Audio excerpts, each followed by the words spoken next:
Welcome to another edition of Geopolitics and Empire. Quick reminder, support the transmission. I can't do this without your support, and the best way to do that is by becoming a paid subscriber on the Geopolitics and Empire Substack. We do a group call every week or two for supporters only, shooting the breeze on world events.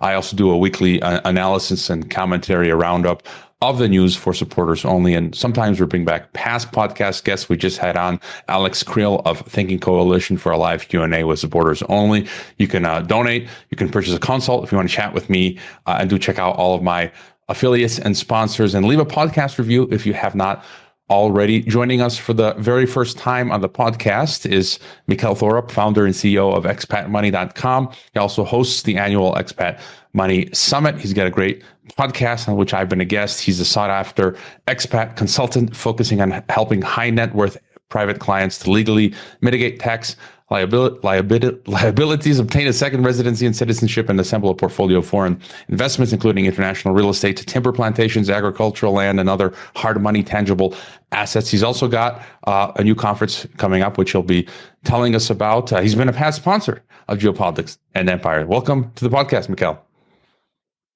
Pleasure's all mine. Thank you very much for having me. And just let me start off by saying I'm a massive fan of your show. I've been listening to your program for a few years now, and I've had the privilege of sponsoring your program multiple years in a row. And I just love the work you're doing. It's super, super important, and just happy to help out and support any way I can. We're very thankful for your support, and we'll get into that in a little bit. I very much appreciate the work that you do as well.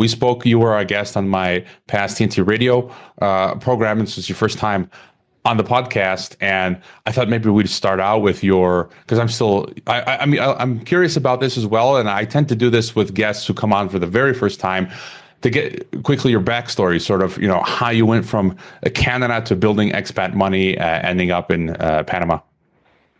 Sure. So for my story, I have to go quite far back in time, but I'll try to keep it as concise as possible. I'm from southwestern Ontario. When I was a child, I was diagnosed with a learning disability. Teacher pulled me out of class one day, grade 3, sat me down in a little room with the principal and the vice principal, resource teacher, and they said, Mikkel, something doesn't work quite right with your brain. What we want to do is send you to special school for special boys. And that's what they did. Every day for 3 years, I got on a little white bus, and I took a little white bus across town, and I went to this quote unquote special school. Only problem, Hervoye, was that it was actually not a special school. It was a regular school with a special class. So you can probably imagine what happened. I got in tons of fights. I got picked on. I got bullied. Now, this is no woe is me story. I got hit. I hit back twice as hard, if possible. I would never claim otherwise. I absolutely fought back, but it left a very bad taste in my mouth for public education. And after 3 years of this quote unquote special school, I got to go back to my normal neighborhood school. And I thought, this is going to be amazing. All my friends are going to be missing me and wondering what happened. And, you can probably imagine what happened again. Everybody starts gossiping and whispering, and I remember Mikkel, he went to some retard school. Thanks, guys. Very, very polite. You know how kind and gentle children can be. But just really made me hate state-run education and public education. And at 12 years old, I stopped going to school. And at 15, I officially dropped out. Not shortly after that, I had an opportunity to travel internationally. And it really made a profound impact on my life. And I really felt like I had, met my tribe or met my peeps, And one trip turned into 2, it turned into more, and now 25 years straight, and I'm still on the road. I've traveled to more than 110 countries. I've lived in 9. I've circumnavigated the globe over 400 times. I owned real estate and bank accounts and corporate structures and things in many, many different countries. And I rolled this into the 2 things that I, really enjoy, which is traveling internationally and investing, and push them together, or smash them together, and created Expat Money. And the side note, because I always get this one, the learning disability was dyslexia, which in the 1980s was like this horrible thing that they didn't understand. Now they kind of realize that dyslexia is not that big of a deal. And, it's not something doesn't work in your brain. It's just a little bit of difference on how you comprehend information and it's a audio-visual type of disorder, let's call it.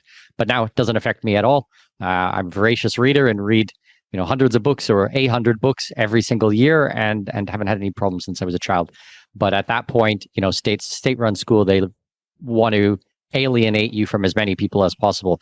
So putting names on things and telling you that you're different, I think really fits in exactly what their major goal is, which, as I said, is to separate you.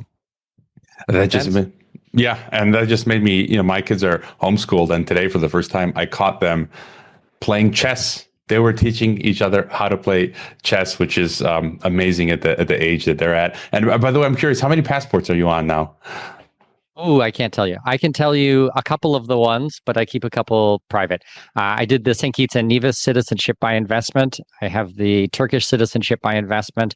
I still have my Canadian passport, and then I got some other stuff as well. That's all right. So I think you've beaten me. I've got 3, but I was just saying I'm happy with 3. It's just beyond that it becomes a bit, at least for my everyone's different. And do you ever get tired of traveling? I just want to ask you that as well, because frankly, I've lived in 6 countries, 3 citizenships, and honestly, I've personally gotten tired. I'm not as keen on it anymore. How do you sort of deal with that? So it's a good question. I think it might be one of my superpowers. I've never gotten tired of it. I still find all the magic and the wonder the same as I did when I was a teenager and I left, and now in my 40s. I just love exploring and just looking around the corner and just seeing what's there. I don't get tired of any of it. My wife is from mainland China. She's been to 70 some odd countries. My eldest, she's 8 years old. We counted the other day, 33 countries. So I travel. I have 3 kids. I travel with all of them.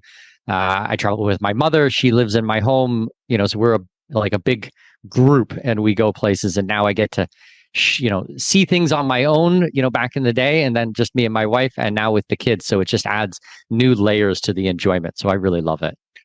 Right. And before getting your thoughts on what's happening in the world and expatriation, you've got something new going on. So, you've got your podcast. I listen to it. I very much find it useful and enjoyable. I've been a guest on that.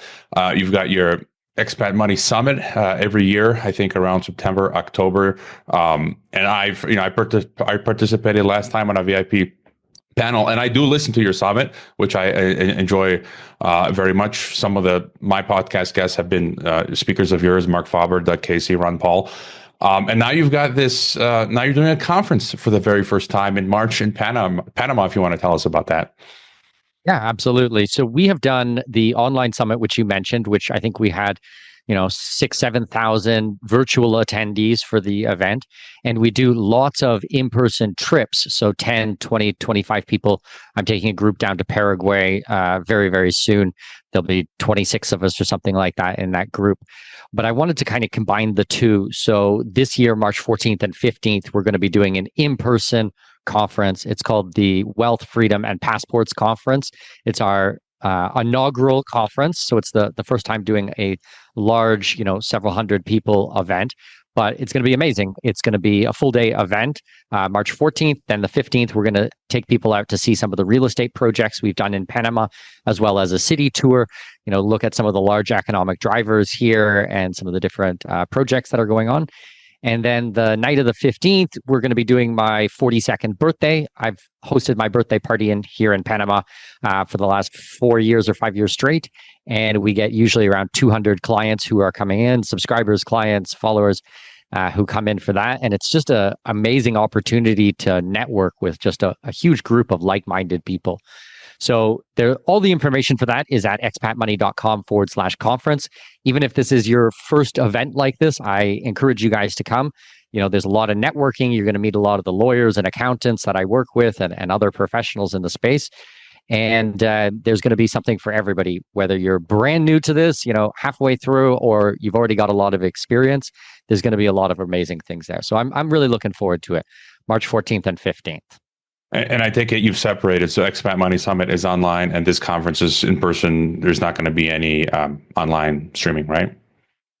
No, so this one is going to be purely in person. We're not going to have an online component at all, which also, to be honest, gives you a little bit more freedom to say certain things. It's different when it's open to general public and there's, thousands upon thousands of people there. Not that I'm much for self-censoring, but I mean, it's a kind of a natural thing, what you want going out there.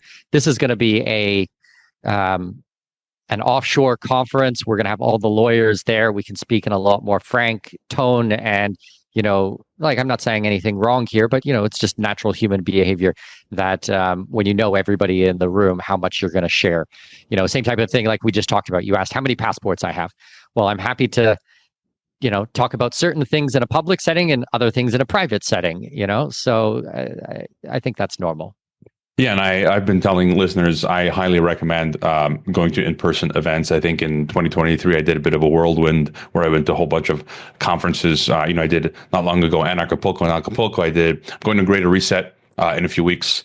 So if any listeners are going to be there, come hang out. I actually just bought these fancy Rode mics to record in-person interviews with some of the speakers. But I highly recommend going to in-person events. It's just, you'll make so many connections and opportunities are there.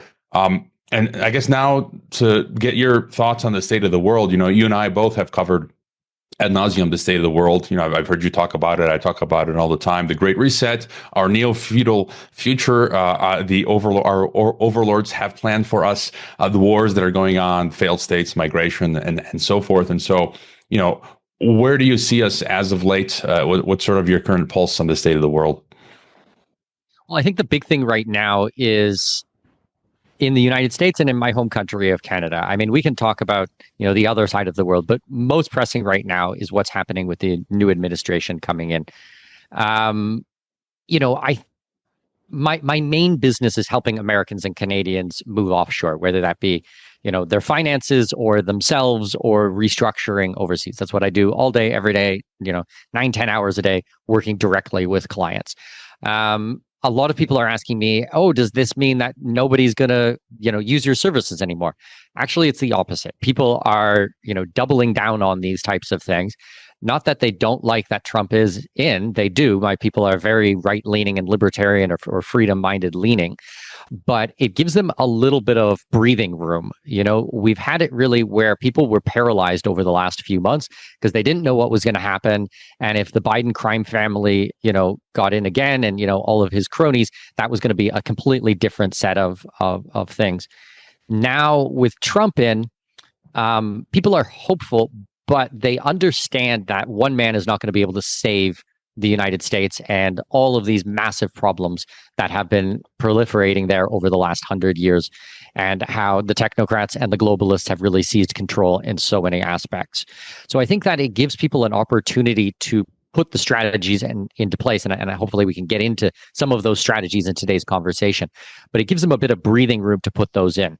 Same type of thing with Canada. So Justin Castro recently announced that he will be stepping down, future tense, not this exact moment, but the Liberals are still in play. They're still in control, and they can do a massive amount of damage in that country. Now, are we going to get, someone a little bit more freedom-minded afterwards? Probably yes, but that person is not going to be able to undo, 100 years of socialism in Canada. I mean, no one person. It's an unreasonable expectation. Maybe we can push back a little bit, but the horde is still coming. Like they're still at the gates. So those are the big things that my inbox is filled with every single day. Is how do we navigate this? How long do we have? What's going to happen? Are they going to let Trump take control? Are they going to take another assassination attempt at him? Are they, I read one today about the new tariffs that he's going to be putting in and a new government agency for, instead of the internal revenue services, it's going to be the external revenue services. And I was like, wow. if people believe that this is going to save them or help them, it's just unbelievable because, okay, so you screw people over by taxing them up the yin yang and taking money, on the front end. And now you say you're going to save them by raising prices and inflation through the roof, and you're going to take everything out the back end. Like, you're still left with less, like considerably less. This is not not going to help anybody here. But most people don't understand economics, so they just are celebrating all over Twitter, and it's just, I don't know, mind-boggling to me. I saw that news literally like a half hour ago, and I'm thinking, he's just making the government bigger. I mean, if he does something with the IRS and the income tax, and in lieu, okay, but he won't. It's just going to be more encroachment, more push, more. So it's instead of more taxation, he'll probably leave the taxation or drop it slightly so he gets a win there, and then inflation will go through the roof. And it's the invisible tax that is. That is going to take people from people, but their buying power, their absolute, end wealth will still be less. Do you have any thought? Like, I get what you say. I've had other guests on. Trump was the less worse option with Kamala and Biden and DEI and all that madness. But now, Kevin O'Leary up in Canada, they're promoting the North American Union, something I've been talking about for a long time. I conducted the last living interview with the father of the North American Union, Dr. Robert Pastor, who passed in January of 2014. I think the month before that, I Skyped him into my university classroom at the Tec de Monterrey here in Guadalajara. And, if you look back in history, this is a century-long plan. You've got the 1930s Technocracy Technate plan to unify North America. Even Thomas Jefferson spoke of creating a United States of the Americas. And just so I kind of, it's inevitable on one hand. I feel on the other, I kind of like shrug, like if they're going to do it, well, at least I'll be able to travel freer within USA, Canada, and Mexico. Any thought on this idea of integration? I think that they are pushing for it. I think it's going to be considerably easier to have a one world government. When I think they say one world, I don't think they mean specifically one. I think it's going to be more of a brave new world. There's going to be the Americas, then Europe, and then something Asia, or maybe Europe gets kind of divvied up a little bit because they're in a lot of trouble. But I'm venomously opposed to any of this. I want to see much more countries out there. I would like to see, instead of 193, 1903, and then, like 1 million, and then 1 billion. I'm into personal sovereignty. I support the Free Cities Institute and, Tipolis and all of these types of organizations. I'd rather go back to much smaller type of things instead of, larger and larger and larger.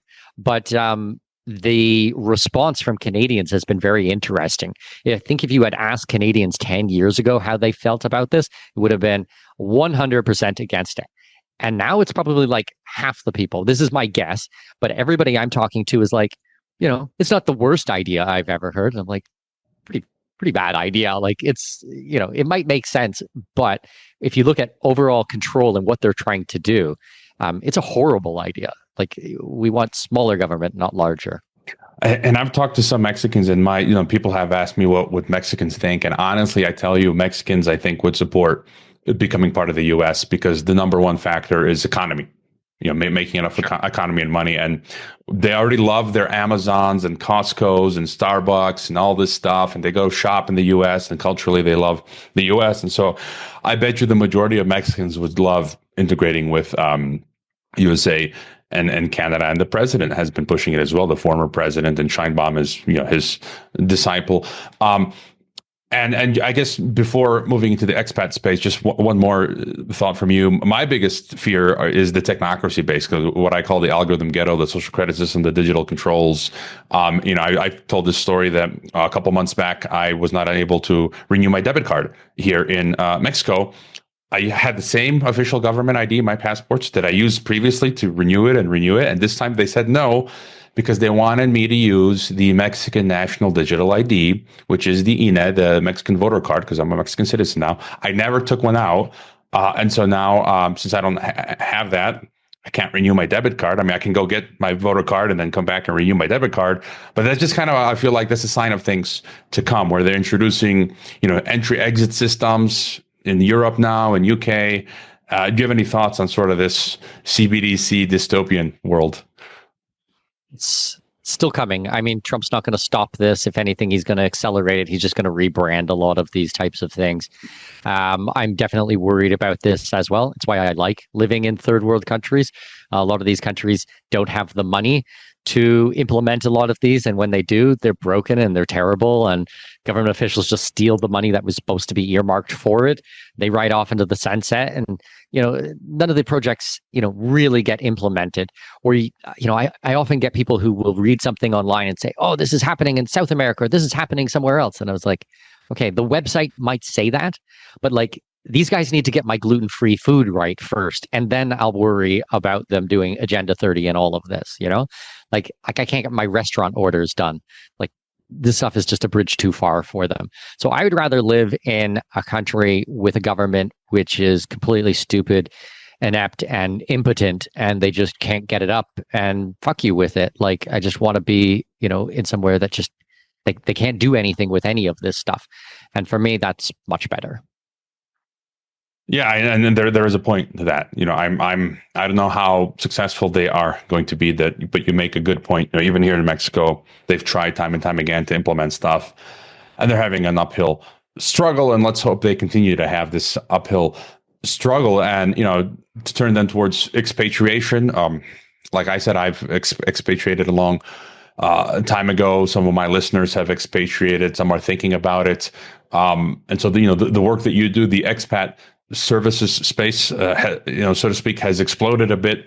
There are folks that cater to the high end clients and those that service a more mid range. You've got good, bad, and ugly in this space, and I follow a lot of accounts in this space. I've been turned off by some of the expat accounts expat services accounts that tend to overhype and exaggerate life abroad, and I've seen some of them make absurd posts on how you can buy, just using an example, a full taco meal for something like $2 in Mexico, and I'm like, lately it's costed me anywhere from $10 to $20 for a single street taco meal. I'm a big guy, so I eat a lot, and maybe 15 years ago this would have been true, but it's not the case. And they just really they say you can find a full-time maid for like $20 for the week, and I'm like, what are you talking about? That's what you pay for a day for a maid. And there's a lot of this exaggeration and hype, and I like that you are more grounded, down to earth, no BS, and very practical. You're looking for on the ground real opportunities, and you go by the book when it comes to expatriation. You mentioned your lawyers, you follow the paperwork. I've seen expat gurus in the past who've scammed people out of their life savings for projects, and even illegally selling Mexican passports that later never came through. And so if you want to just tell us a bit, again, the work that you're doing, how you see the space as well. Yeah, absolutely. This is a really good point. So I think this is why it's so important to show my background, because I didn't jump into this space because, I just saw an opportunity over the last 4 years since COVID, or 5 years since COVID, and decided to jump in. I left Canada as a teenager. As I said, I've been overseas now for 25 years straight, like constantly travel, constantly doing these things. I started Expat Money almost a decade ago. I was doing regular business consulting before that, and I wanted to move into a little bit more focused. I wanted to be, and I would argue I am, the shining light in this space. I use my real face, my real name. I am really out here doing these things. I am constantly traveling every month. I'm testing things. I own real estate in 9 different countries. I bank all over the world. I have multiple passports. It's not, like half the stuff I do, I don't tell anybody about it. I'm not doing it to brag. I'm doing it because I need to see in practical senses, does this work? The other piece is I'm not a one-man band. I've got 32 full-time employees who work at my company. That includes, specialists and researchers and analysts. That includes lawyers and legal experts. We have a whole range of services. We did in 2024, we did, I think, 13 or 14 in-person trips to places with clients. So on the ground, going and viewing, doing the due diligence, people get to see how I do all this stuff. We host, lots of events. Like you mentioned, the podcast, we've been going the podcast for 8 years straight now, hundreds upon hundreds of episodes, every single Wednesday, 6 a.m. So you can look at the background, going back 8 years on what I was saying then and what I am saying now. You can also look up my reputation, type in my name. I have a stellar reputation because I lead from the non-aggression principle, which is really my North Star. That and personal responsibility are what drives everything.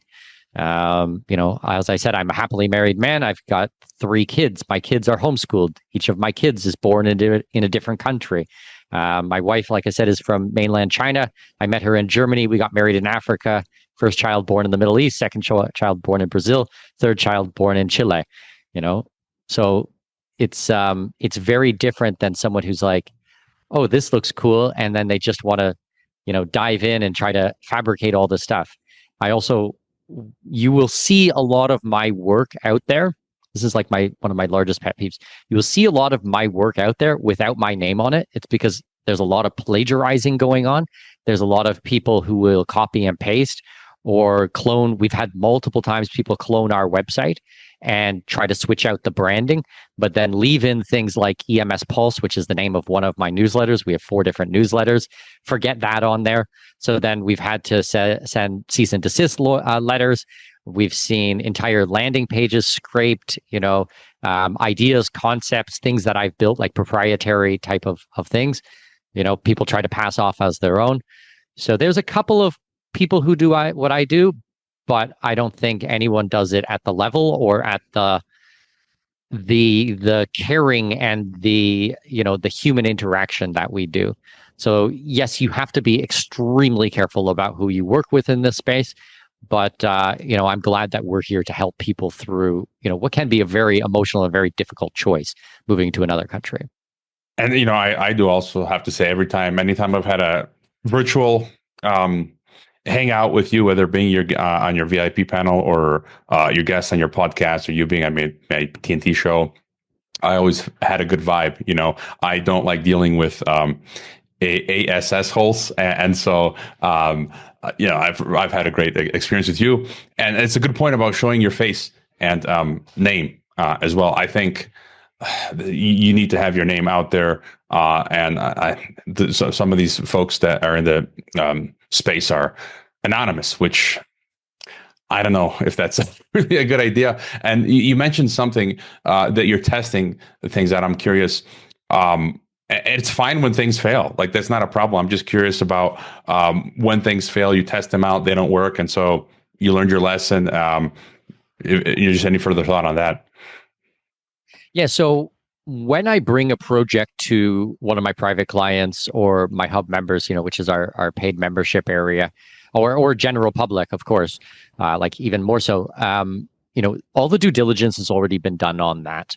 But for me to be able to present a project to my community, I probably said no to I would say 19 out of 20. Like, it's maybe that 5% of the deals that I will actually accept. And that's why you can look back through a 10-year history professionally, 25 years, say 25 years hobby, 10 years professionally doing this as a full-time. I've never had a deal that's gone south for clients. I've never had something where there's been scam or fraudulent for clients. I've had problems with my own money, and it's one thing for, I'm an adult and I can take my own risks for my money, but I never attach my name to something unless I'm like 100% sure what's going to happen. So I've spent well over $1 million just building out my network, going to visit people. This weekend, I need to fly to Brazil to go look at a land project there. I'll be on ground for just, a half a day or something like that to meet with the partners, go and see everything. But, and that's a 7-year relationship I've had with these guys, but I want to see everything myself. Last year I went traveling all through the Balkans with my kids, everywhere I was going, lawyers, accountants, banks, property developers, every single country throughout all the countries in former Yugoslavia, looking at things. And I'll take 2 years to do due diligence on something. And then when I find it and I like it and everything checks out and I've tested it, put my own money in, I've got my own money back, then I'll bring it out to my clients. And so, yes, I am slow to act on these things, but I also understand that my main asset is my name. My reputation is the best thing that I have. It's like that for any business people, but it's especially So in a space like this, where we're dealing with millions of dollars or tens of millions of dollars from clients, I really need to make sure that they're well protected.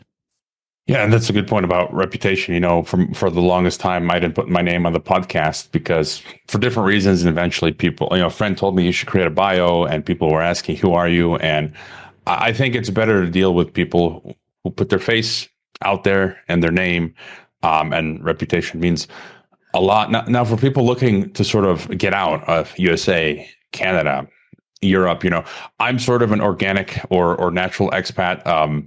Like yourself, I grew up traveling back and forth between the U.S. and Croatia. I went to fifth grade in Croatia and high school in Croatia.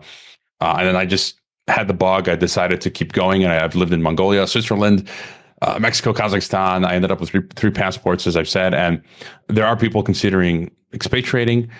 For me, a short list of things that come to mind include being open to and adept at learning a new language, being in a new culture, choosing a location where you'll be happy and where you'll be able to become part of a community. Community is important, I think.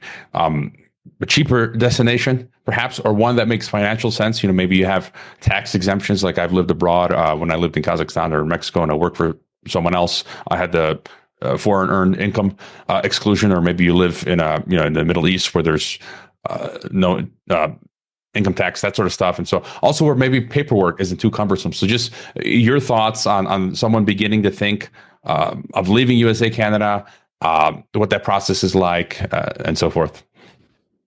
Yeah. So you and I both have a ton of experience from when we were younger, but a lot of people, especially the clients that I'm seeing these days, never really thought about living in another country. This is kind of all new to them. They looked at the last 4 or 5 years and went, holy moly, I need to have a plan B. So, these are the type of people that, have started a business, have really deep roots in their home country. And, we're never thinking about going anywhere else. So we kind of start really at the basics with a lot of them. A lot of my people, especially on the private client side, their time is very valuable. So they want to, skip a lot of the fluffy stuff and go straight to the meat. We really focus on what are the goals and what are the objectives, really just what we're trying to accomplish together. And then we're just moving as fast towards that as possible, while at the same time still being sensitive to all of the extra baggage, emotional baggage that they might have about, either moving or moving money abroad or these types of things. I should also clarify that a full 50% of my work is people who will not or have no plan to ever move to another country, but they feel much better when we have a landing pad for them, like a second piece of real estate, a bank account, some corporate structures, these types of things in a foreign country or in a couple of foreign countries. But they're going to continue to reside in Florida or Ohio or wherever it is they are, Toronto. And it's just this escape hatch for them if they need it. Now, another half, we're doing a full relocation for them, and we'll deal with all aspects of that with my company.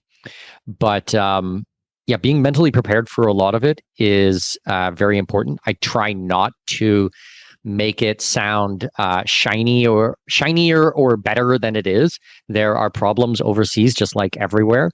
I'm very much I'm an optimistic person, but I'm a very pragmatic person as well. I very much want to protect the downside. I want to look what the downside is. But once I'm protected and I feel confident in it, then I want to enjoy my life. I want to go for a barbecue. I want to drink a nice glass of red wine. I want to spend time with my kids and my friends and stuff like that.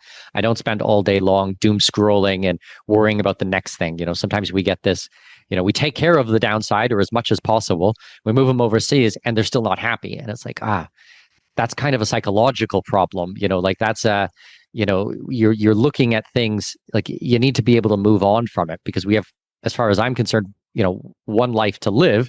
So let's try to protect ourselves and then enjoy ourselves.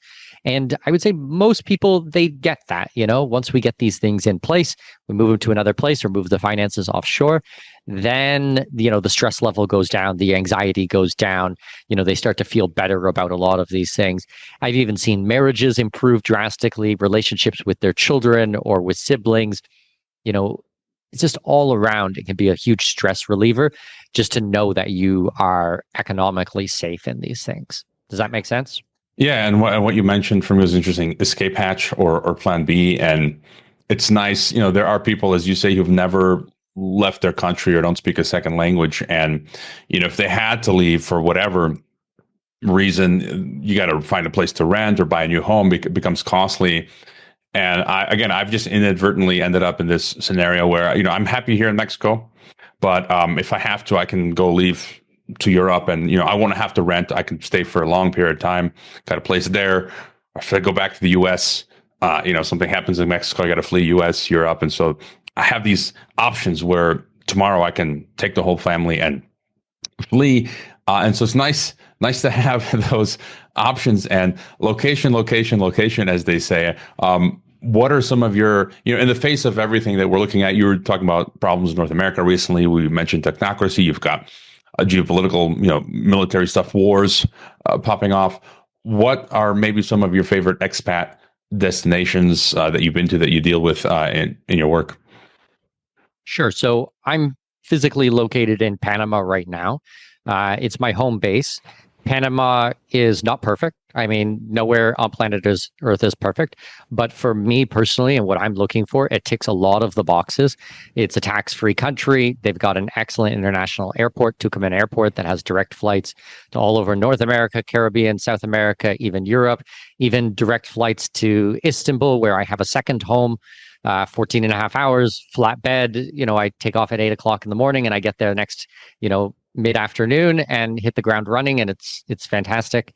It's a food, water, and energy independent country. They get their money from the Panama Canal, but also from Calle 50, which is our banking district. We have lots of domestic and international tourism. We have, lots of different drivers here to keep the country afloat, not just like Costa Rica, for example, which is beautiful, but they really only have tourism, which is a little bit fragile for me. I like the weather here. I grew up, 3 feet of snow in the winter. I have no interest in doing any of, shoveling snow or raking leaves in the fall. Doesn't interest me at all. Yes, it's pretty, but I can go on vacation and see it. I don't need to see it every day for 7 months. So I like being in sunshine and blue skies and white fluffy clouds. It's very important to me. So I like Panama a lot, but it's not the only place I spend time. I'm a big fan of Paraguay these days. I like the direction the country is going. It's a pro-business government. It's a small government. It's a flat tax rate of only 10% on corporate and personal taxes if you're a tax resident and it's locally sourced income. If it's foreign sourced income, then it's 0%, 0.0%. I think that's fantastic. All of my business is done online and internationally, so no taxes there. It is very much a developing country, which means a lot of the money is still to be made there as infrastructure projects go in. Rising tide lifts all boats. I have 5 apartments there. I've got large, I'm land banking there. This is all public knowledge. I don't mind saying it on yours. I've already talked about it on my program at expatmoneyshow.com. I really see Paraguay as a blank canvas where we can really create a lot of things and build from scratch. So I think that's amazing. I'm fans of Latin America in general. I speak Spanish. I've been here for 6 years. I first came to Latin America in 2003, 2004, and been back and forth many times since. So I can converse in Spanish and have lots of Latino friends. I think Latinos are just lovely people to spend time with. They're very family first, which is very important to me. Very passionate and outgoing, and I just personally just think they're just the coolest people on planet Earth. So I like living in a Latino country. But yeah, I mentioned Turkey before. I like Istanbul. I like Turkey. It's cool, the history there, and every corner you go around is something different, and it's kind of at the crossroads. It's Europe, but it's not. It's Asia, but no, it's not. It's the Middle East. Oh, it's part of NATO, but they're friends with Russia, but they've also got the Ottoman Empire that they're resurging. So, they're doing military stuff, but they're also not. They're also diplomats and talking on both sides. It's just a weird, interesting mix, and it's just been at the center of the earth for thousands of years, if you look back in history with the Byzantines. And so I like spending time over there. Also, it's cool to walk down a place and you can have, I lived in the Middle East for almost a decade. So you can see someone in a dish and an abaya walking down the street, someone from a GCC country, and then you can see someone, walking down the street in a bikini, and and neither one of them give each other cross looks or anything. There's Jews, Christians, there's Muslims, but not just one sect of Islam. There's both sects of Islam there. No one cares. No one's fighting. It's peaceful. It's just this, really cool balance and mixture of a lot of things. So I like spending time like there for fun. I don't know. I like differences for Voyage. I like lots of different stuff. I don't want to be always the same, let's say. And to come back to Latin America for a second, the places you mentioned, Paraguay, Uruguay, people seem to like. Panama, of course, we had Ben Massman on the show. He's down in Panama. Maybe get your thought on Mexico as well, which, I had on Fergus Hodgson not long ago. He spent, I think, 15 years in Latin America. He visited all the countries. He was not keen on it. He wrote a book called Latin America Red Pill. And I do see insecurity rising and corruption getting worse, but I kind of view Mexico and say, that's my vantage point for Latin America.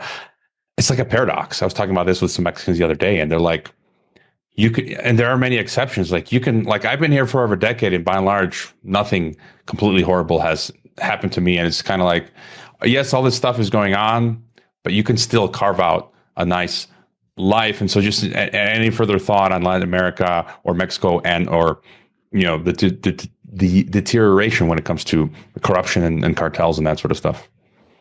Yeah, I know the person you just referenced. I won't say him by name, but I mean, he's a bit of a curmudgeon with a lot of these things. He has a lot of experience, and it didn't speak to him. And that's okay. Latin America is not for everybody. Different strokes for different folks. That's why I kind of really highlighted that I like that passionate, loud, family first type of thing. That also comes with, some people are not, so responsible. If they say they're going to come in and fix the toilet or paint the house or something, and they say Tuesday, well, which Tuesday? And you say 9 o'clock, but is it really 9 o'clock or is it like 2 o'clock? Family first also means your mom needs help with something. You do that, and they don't even think about anything else. So it can be a little bit focused on this.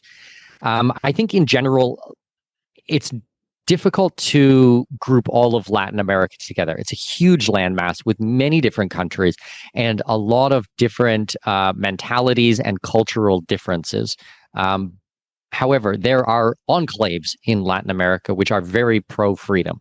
I'd put Panama up there. I'd put, parts of Uruguay or Uruguay in general. The laws, even if it's a left-leaning government, there is a lot of laws in place that are more centrist, and they have some very good tax things. We can even have conversations about more outliers like El Salvador, which I'm very bullish on what's happening there. And I had an opportunity to visit El Salvador in 2003, 2004, and again in 2024. So I've seen it, the transition over 2 decades. Argentina, same type of thing. Javier Milei, super bullish on what he's doing. That's amazing. You say 5 years ago, someone like him would have come in, everyone would have looked at you like crazy. And now he's just done incredible pieces of work in a year there. So, it's hard to say all of Latin America is good or all of Latin America is bad or all of Latin America is safe and all of Latin America is not safe. Like you can, contrast what I just said to you to, okay, I mean, Venezuela would be an extreme example, but don't even go that far to say Bolivia or Peru or something like that, where, beautiful places naturally, but messed up governments. Like, the level of socialism and the damage that they've done to people's psychology there, over the last 5 years is just crazy. Like I traveled through these regions and I was legit shocked when I went through it. But I mean, it's dynamic for sure. And just to get your further thought then on the pluses in Latin America, and in terms of investments, what you think are places people can put their money in, or expats that come and they're looking for jobs or ways to make money abroad. It seems like you deal a lot in real estate, but also I wanted to mention Right now, I'm not doing as financially great as I was when I was employed by Nursultan Nazarbayev in Kazakhstan, or when I was at TNT Radio, which is fine. You have these seasons in life, and I'm trying to build the podcast. But what's incredible for me is how I can literally coast for years here in Mexico because it's such a low cost of living. I'm out of debt. I own my property, and I could not do this in the United States or Europe. My mind is boggled. Like for years, literally, I can coast and relax, and just sort of thoughts on that plus side for Latin America, the low cost of living, and then what are some investments that you think are interesting that you're involved in that you can't speak about? Yeah, of course. So I do like a reasonable cost of living, let's say. I'm not trying to get to the cheapest place in the world. Panama is certainly not the cheapest place in the world, but it is cheaper than back home. And it's cheaper than Abu Dhabi and Dubai, where I used to live, where I was paying $12 for a cabbage and $6 for a green pepper, coming to a country that produces its own food, and you can go down to the market, or in this case, my nannies go down to the market and, can pick up, nice, wholesome food that's not filled with Monsanto and other crap, and is just more naturally organic. I think there's a lot to be said for that. If you are looking for a ridiculously cheap place to be, you can speak to Mexico better than I can, but I know that there are very reasonable places there. But more so, if you look at somewhere like Nicaragua, which most people have completely the wrong understanding of Nicaragua. I was talking to someone the other day, and they're like, yeah, but it's so unsafe there. I was like, what? Nicaragua is the safest country in Central America. Of the 7 countries, statistically, it's the safest country. But it's very rural, not so much urban, and it's a much simpler way of life. But your money will go forever in Nicaragua, and there are great opportunities for investment there. It's also a cool contrarian type of place. So although it's geographically located in the West, philosophically or geopolitically, it's certainly not. Now, the Ortega family, he's not a bastion of freedom or promoting freedom by any means. He's just not, but he's not bugging expats there. Like, expats have a very nice life. And, you couple that with the safety and the low cost of living and the stunning natural beauty in that country, the coastlines, the forests, the jungles, is just like unbelievable there. If you're looking for a good cost, low cost of living place with good opportunities, I'd put forth Nicaragua, understanding that it is contrarian and that your friends and your neighbors and your family will think that you're crazy, but you go out there and do your own research and verify everything that I'm telling you. Another one would be Paraguay, which we spoke about briefly before. Unbelievably cheap in Paraguay. I'm getting ready to go down there now, and we go out for amazing steak dinners every single night, the best of everything, free-flowing wine, just appetizers, everything. And you get the bill, and it's like, this can't be right. Like, they've missed half the stuff on the bill, and it's like, nope, it's all there. It's just, wages are much lower, and when they produce so much cattle and so much grains and so much, food stuff, that it's not based on imports bringing in things from other countries out of season, and there's not so much tax on it, so then the farmers don't need to, be subsidized. There's just so many things going for it. So I put those countries forwards. You mentioned Uruguay. Uruguay is more first world. It's not as cheap, but it's very safe, very stable, very good, let's call it mid-range, not expensive, not super cheap, but amazing quality. I kind of like the balance. I'm not going to go to an extreme to try to get the cheapest thing. Like Panama, I have first world infrastructure. I can go to VIP sitting. For the cinema, with my wife, it might be $15 a ticket. There's a little iPad there. You push a button, they bring you a beer or a glass of water or whatever. You put your feet up. Big lazy boys, $15. Like, there's no way that would be that price in New York or Toronto or any tier 1, tier 2 type of city, because this is the capital as well. You also, I sometimes get people who are like, oh, but this little town in the middle of nowhere in the States is so much cheaper than Panama. I'm like, okay, but this is a capital city. We're downtown in a capital city and you're in the middle of nowhere and you have to drive for half a day to get there. So it's like, let's do apples to apples. But I guess that's kind of my thoughts on the geo arbitrage and the differences in prices.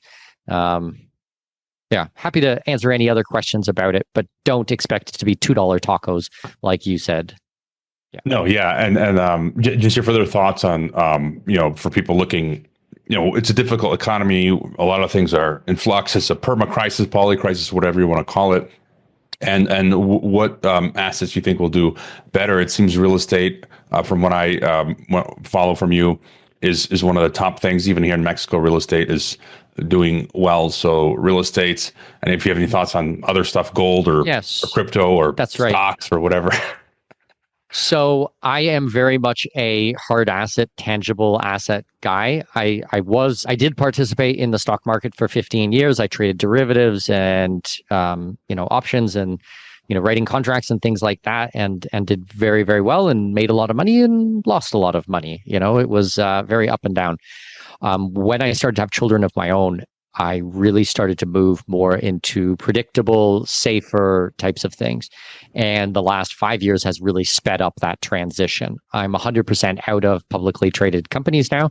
I really plowed the bulk of my wealth into cash flow producing real estate, where I have the title deed, no leasehold or 20 years lease or anything like that.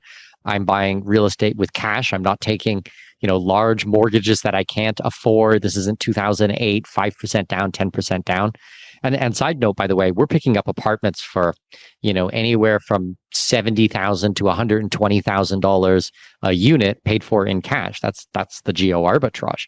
So I would rather buy, 8 of those, and opposed to having one property in the US, or I'd rather sell $1 million property there, take out whatever equity you have, and then pay cash for something in Latin America, and then cash flow at 8, 9, 10, 11%, and not have to worry about an expensive mortgage that's going up every day, and use that as a passive income, or even an active income of managing it yourself. But I'm really conservative with these things. I do believe in precious metals. I own precious metals for a very long time. Only problem is that precious metals are a drag on a portfolio from a cash flow perspective, because I hold precious metals offshore in a depository, in a vault. I'm not putting them under my bed, which is, you can do, 10 grand, 20 grand, 30 grand. But if you have $500,000, you don't want to be keeping that in your house. That's just the security, of someone, breaking in. But also if someone knows that you have it, there's kidnappings, there's, extortion, there's all of these kinds of things. Much better to put that in a vault. But then you have to pay for the storage. So, we've got some really good vaults that we work with. If you go to expatmoney.com/gold, you can read about that. But, I think 5% of your portfolio, 7%, 8%, maybe, not 50%, where you can put 50% of your assets into cash flowing real estate and feel very confident about it when it's paid for in cash. You have the title deed for it. And even if you want to do it even better, put it inside of a structure outside of your own name. So you have a corporate blocker there, use nominee services, make it anonymous and private. You're still going to have disclosure back to your home government if you're an American, but no one can go to the public registry and just see what you have, which is also protects you from the security side. So that is the focus, is the tangible assets with a larger focus on real estate, but some precious metals, out of stocks, out of mutual funds, out of ETFs, any of this kind of junk. It's all manipulated and you have no control over it, and they're going to crash it anyway. So you might as well get out now while you can. I guess one of my and what you mentioned, mortgages, especially for Americans, sometimes I'll have guests on that are retired folks and they mention they're still paying mortgage. And I'm just kind of like, in many other countries, I've lived in Kazakhstan. Most people own their properties, even in Kazakhstan or Croatia. Mexico to a lesser extent, but still there's more outright home ownership. And I still can't believe, there's people at such an old age paying these mortgages, like pay it off, get done with it, move on. I know some people are not as lucky. So that's a different story. But one of my last questions is going back again to what I call the algorithm ghetto social credit system. I think I've heard Doug Casey also allude to what I'm about to say, that increasingly internationalization is in some ways is going to become less useful. I'm not saying that we shouldn't keep doing what we're doing by having more passports and places to go. You definitely will have more escape hatches and more options. But, we're seeing them bring in these national digital IDs where they can freeze your bank account if you don't comply, entry-exit systems coming online and being put in place in country after country. Do you just any thought on that and ways to sort of mitigate this? And again, I think having second, third passports, residency, permanent residencies, homes will still be able to help you, but I think it's going to become more difficult. Yeah, I mean, some people have been black-pilled over the last couple of years and are in a little bit of a defeatist mindset. Well, what's the point? They're going to do all this stuff anyways. I am not that. As I was saying before, I'm very much an optimist, but very much a pragmatist. I want to protect, and I'm a realist on all of these things. I think we have to do what we can while we can. I think that we also need to continue to innovate. That's why I am always testing things, going to new places, trying new things, researching new things. Not everything that I do in my personal portfolio works, but when I bring it to a client, I know that it works because it's already been tested. And we have to keep pushing. We have to keep fighting back about these things. We need to protect our privacy. And, there's not an easy answer for this. And yes, we are under attack. There is no question. But that doesn't mean we just give up and just surrender. I mean, we have to protect our family. We're both fathers. We know what that feeling is like to look after someone else. We have to defend ourselves. So that's what I'm doing, and I'm trying to my best. And I spend all day, every day, to help clients through this. Like, I don't have to keep doing this work, or I can do something else. There's lots of ways to make money, and I have investments. But I'm on a mission. This is my way of helping, and we each have our own ways, and we can't give up and be black-pilled and defeatist over this. I've been quoting Nick Cave as of late, who's, spoke recently about hope in the face of this madness facing us. And he said, we must rise to attend the world even still. And so that's kind of like, things are as they are. We have to rise every day and attend to the world and the things we need to attend to, as well as try to help others. Any final thought for us? And then if you want to remind us again, all of your projects, services. I mean, you got the podcast, the summit, the conference. So final thought. There's a lot of stuff. I'll try to make it super simple. And let me just say thank you so much for giving me the opportunity to be here. As I said at the beginning of the program, massive fan of your work. Like, you're just doing such important things.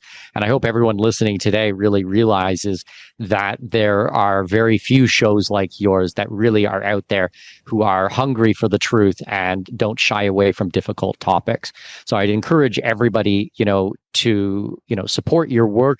I do my part by trying to sponsor you guys whenever I have an opportunity and whenever you guys let me, so that's fantastic. But everybody, we need to support people who support freedom. So important, like ridiculously important, guys. From my side, if you go to expatmoney.com, you'll find everything that we talked about today. You can subscribe to the podcast, the Expat Money Show. We've got a blog, we've got monthly webinars, we've got trips and tours. We have the online summit that we talked about, where you'll be able to sign up for that. And then we have the in-person conference happening March 14th and 15th. Everything is at expatmoney.com. Join the newsletter if you want to stay up to date with all of this. Like, as I said, we're testing, we're innovating, we're going through it. The newsletter will be the first place that you will hear for all of that. Ravoye, thank you so much for your time. I really appreciate you having me on.